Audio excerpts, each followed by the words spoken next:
Shalom, saudara diberkati Tuhan. Hari ini saya mengajak kita membahas satu tragedi dalam keluarga bapak-bapak leluhur kita atau bapak para patriark, yaitu Ishak.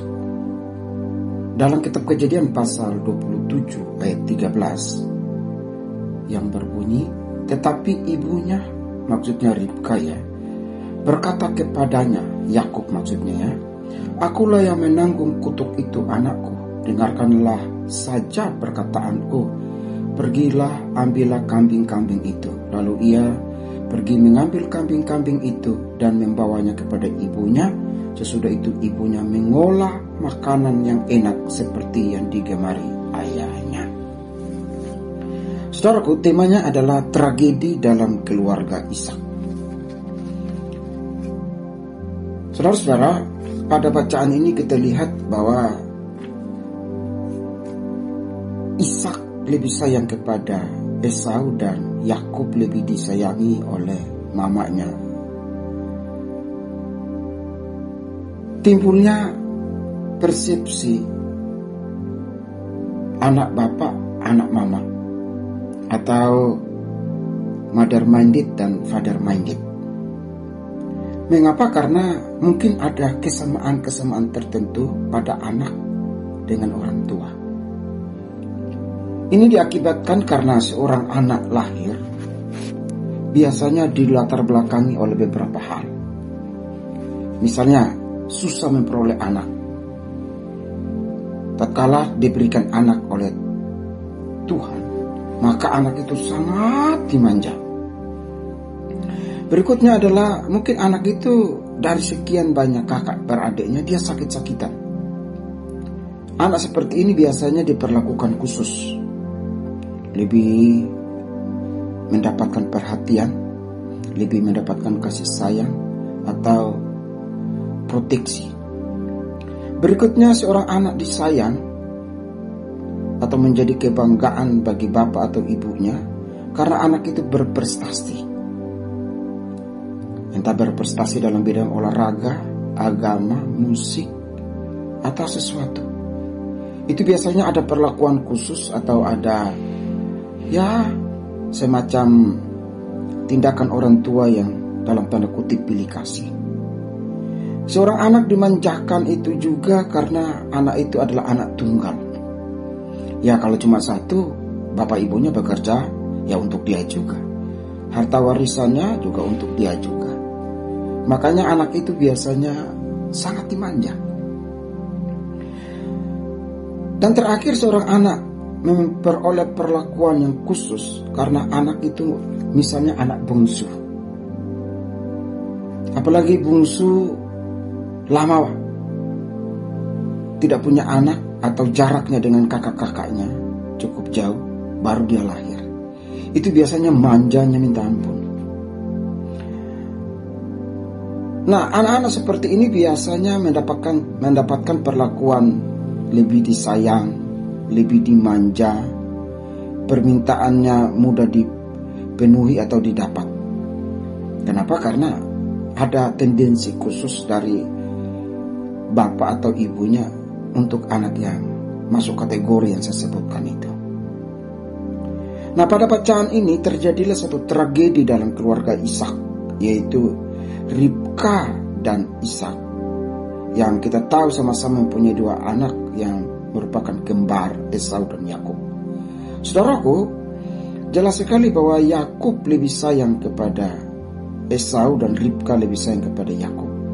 Padahal jarak mereka itu bukan 1 tahun kelahiran, 1,5 tahun, 2 tahun, atau mungkin 3 dan seterusnya. Ya mungkin kalau kembar beda cuma hanya beberapa menit Tetapi ada father minded dan mother minded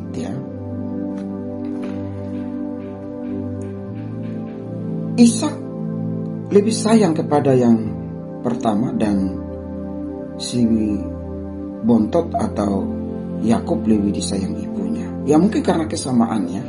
Dikatakan di sini bahwa Yakub suka makan daging buruan dan sesuai dengan profesi pekerjaannya atau minatnya si Esau ya.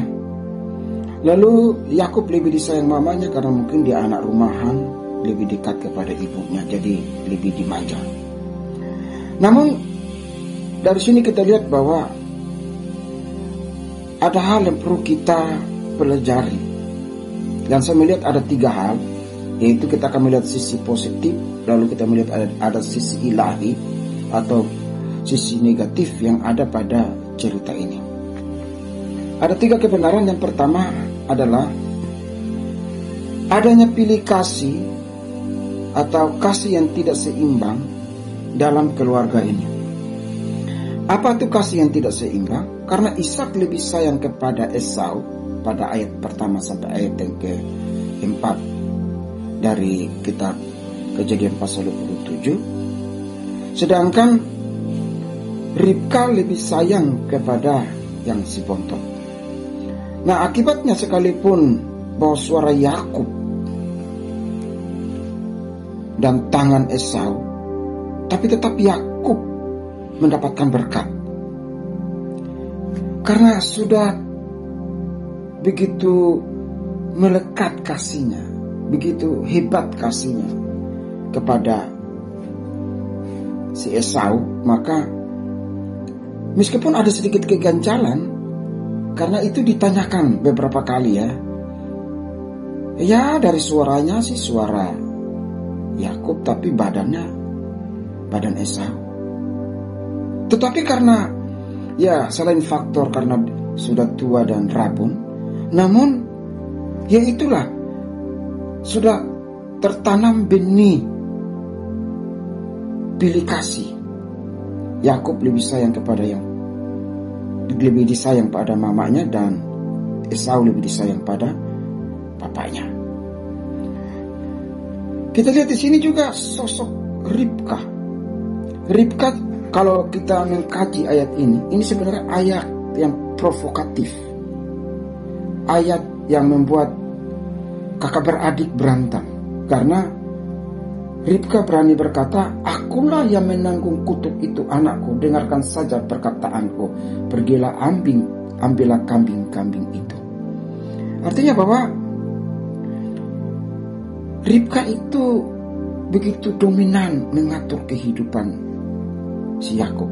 Bahkan berani berkata menanggung kutuk. Sadar atau tidak sadar,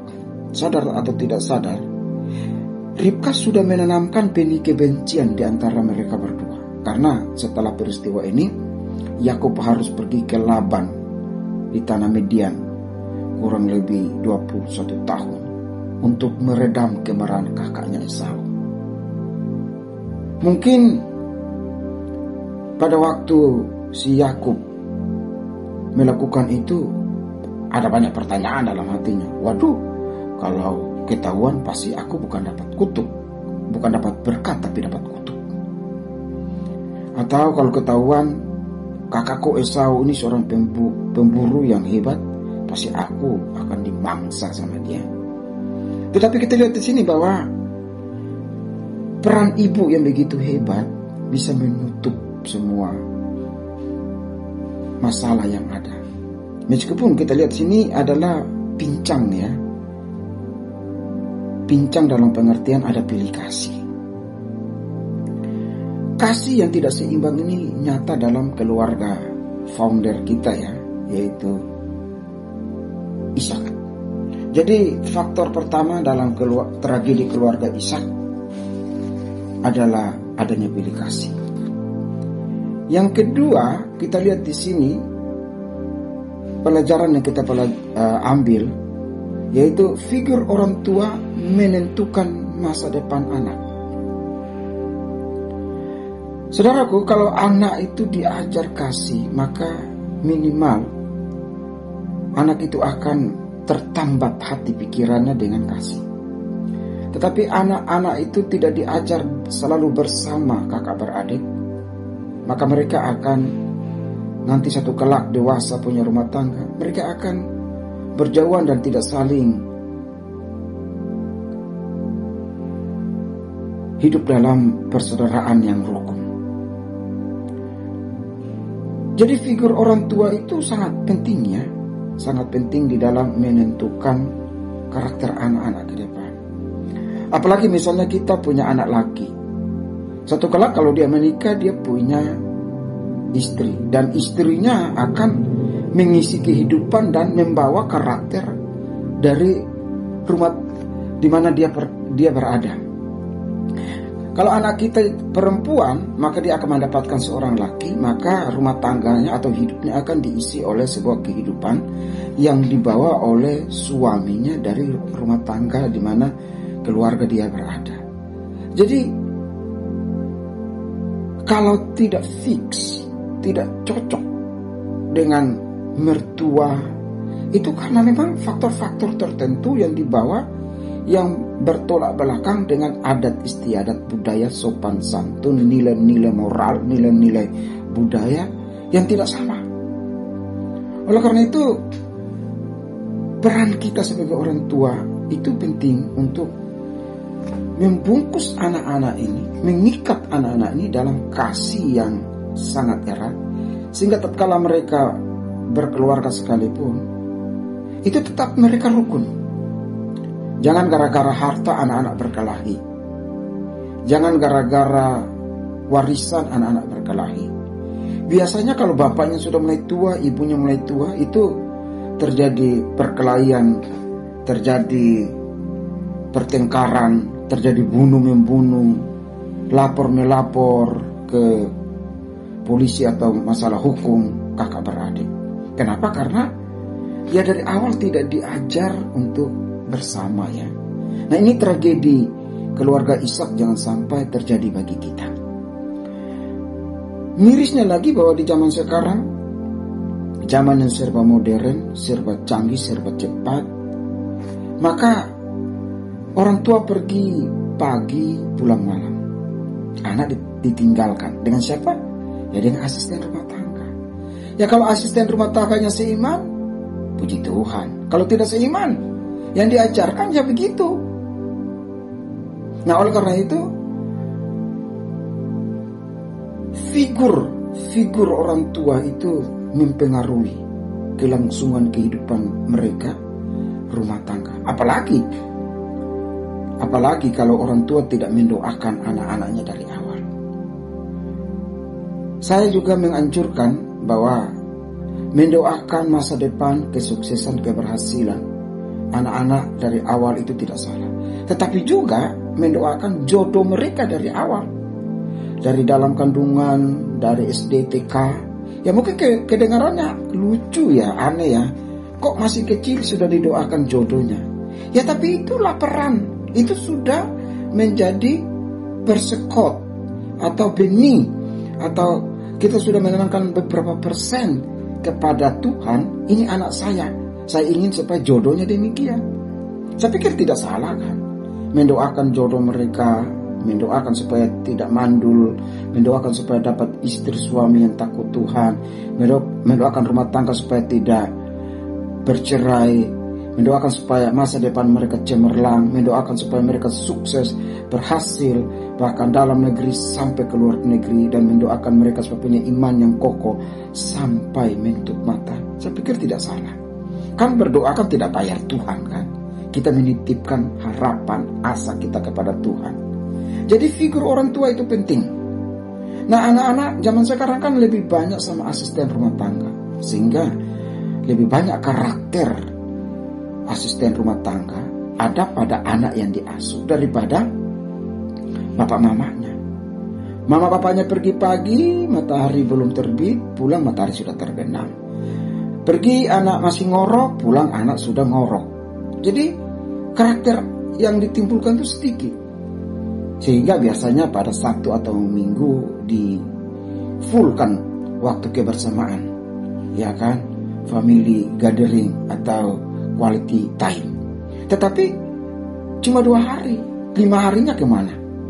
Nah 5 harinya itu ya semuanya lost, hilang.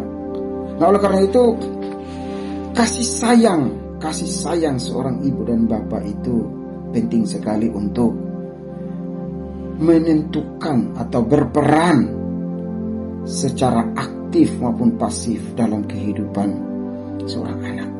Biasanya kita memberikan dua warisan kepada anak. Yang pertama adalah warisan harta benda atau warisan kekayaan. Saudaraku, orang kerja itu kan sebenarnya mencukupkan keluarga dan sisanya untuk diwariskan kepada anak. Tetapi kalau itu nilai moral, nilai kesucian, nilai kebersamaan, nilai cinta kasih Allah Kristus di dalam anak-anak, maka harta yang ditinggalkan itu menjadi rebutan. Warisan itu bisa menyebabkan orang berkelahi dan baku bunuh. Tetapi kalau warisan itu adalah warisan yang sudah ditanamkan bahwa ini berkat dari Tuhan dan mereka paham, pasti mereka akan menikmati, membaginya bersama anak-anak yang lain, cucu atau menantu dengan penuh kebanggaan. Bahwa oma opa atau bahwa bapak mama mereka, puji Tuhan, bisa memberikan warisan. Nah, ini nilai yang penting. Warisan kedua yaitu warisan nama baik. Saudaraku, teringatlah saya dengan kasus Nuh. Nuh itu betul selamat dari air bah ya. Tetapi Nuh juga gagal sebagai seorang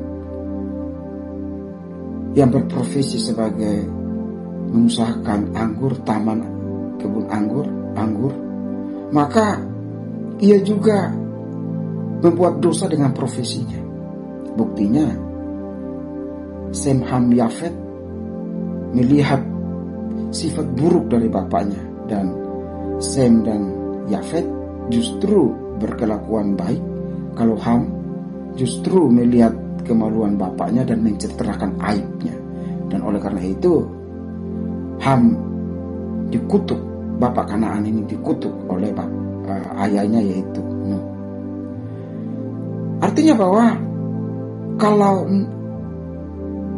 profesi itu tidak mendatangkan kemurahan dan nama baik, maka profesi itu bisa menjatuhkan kita.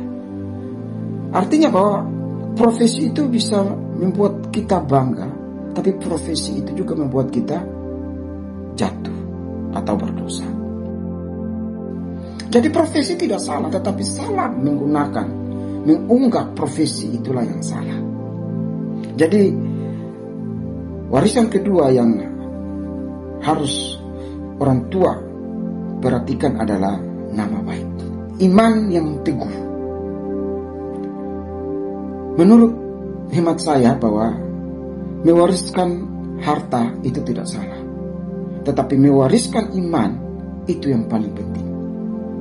Artinya bahwa mereka akan bertanggung jawab dalam dunia yang kompetitif ini, dunia yang penuh dengan banyak persoalan dan tantangan, dunia yang penuh dengan seorang anak harus berani mengambil keputusan takut Tuhan atau tidak takut Tuhan. Kalau warisan iman ada pada mereka, maka mereka akan tahu bahwa bukankah bapak mama kita dulu mengajarkan kita takut Tuhan. Nah, oleh karena itu warisan kedua ini amat dan sangat penting dalam hidup. Masalah terjadi dalam keluarga Ishak. Yang pertama kita sudah lihat bahwa figur orang tua itu sangat menentukan ya, sosoknya. Dan yang kedua adalah adanya pilih kasih, dan itu menentukan masa depannya. Yang ketiga yang kita lihat di sini adalah Ishak sepertinya kurang peka terhadap janji tentang keturunan ilahi. Saya tidak ingin kita membahas masalah predestinasi di sini, siapa yang dipilih dan siapa yang tidak dipilih. Yakub dipilih dan Esau ditolak, bukan itu. Tapi yang saya melihat di sini adalah bahwa dari ketiga patriark ini, yaitu Abraham, Ishak dan Yakub, memang Ishak kurang diceritakan.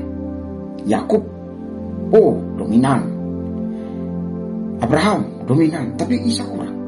Nah, dalam konteks seperti ini, karena Tuhan tahu bahwa Ishak ini kurang menangkap